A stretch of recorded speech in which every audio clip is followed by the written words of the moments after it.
Yellowstone Volcano, Armageddon, fears. USGS probes possibility of explosive eruption. Yellowstone volcano scientist Dr. Mike Pollan set out to debunk the possibility that a supereruption would cause Armageddon by probing the possibility of an explosive eruption.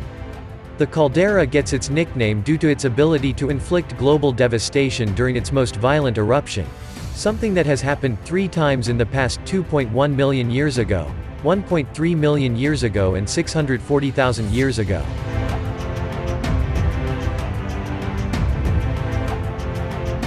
The system is constantly monitored by the United States Geological Survey, USGS, for any changes, and there has not been a major eruption in 70,000 years. Despite this, there have been many unsupported claims over the years that the supervolcano is overdue an eruption, something Dr. Pollan addressed recently. And now he has returned to explain why supereruptions are not the only activity experts are looking out for.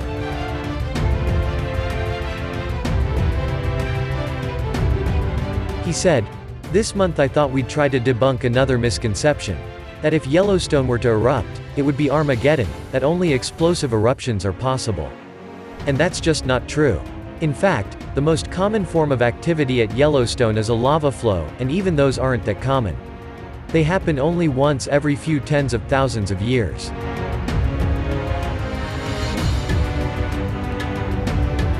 Now, the last big explosive eruption at Yellowstone was 631,000 years ago and resulted in the caldera that you see outlined in red here. Dr. Pollan explained how lava flows differentiate. He added, "Since that time, there have been about 20 or more lava flows that have occurred in the caldera region. Now these lava flows are very thick, pasty rhyolite flows, not like what you'd see in Hawaii.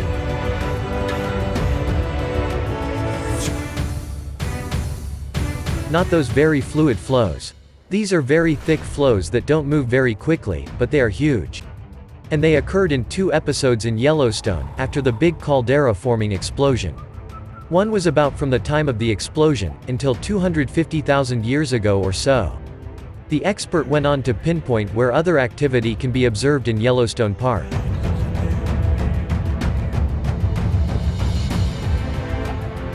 That gave you these orange lava flows here, one in the canyon area and then one over here on the west side of the caldera. And then there was a much more voluminous period of lava flow activity from about 170,000 years ago to 70,000 years ago, that resulted in all the pink lava flows you see here. The youngest is right down here in the southwest corner of the park, and that's the Pitch Stone Plateau flow.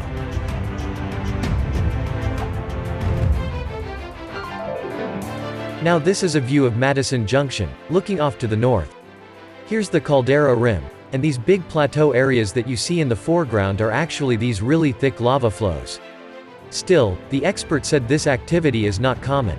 He continued, "They can have flow fronts that are basically cliffs that are 450 feet tall. In fact, if you stand in the Old Faithful area, that's what you're seeing all around you are some of these really great big lava flows."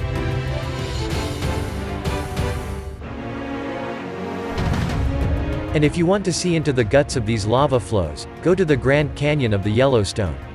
So lava flow activity at Yellowstone is much more common, but still not super common. Much more common than explosive eruptions, but still somewhat rare, the last one being about 70,000 years ago.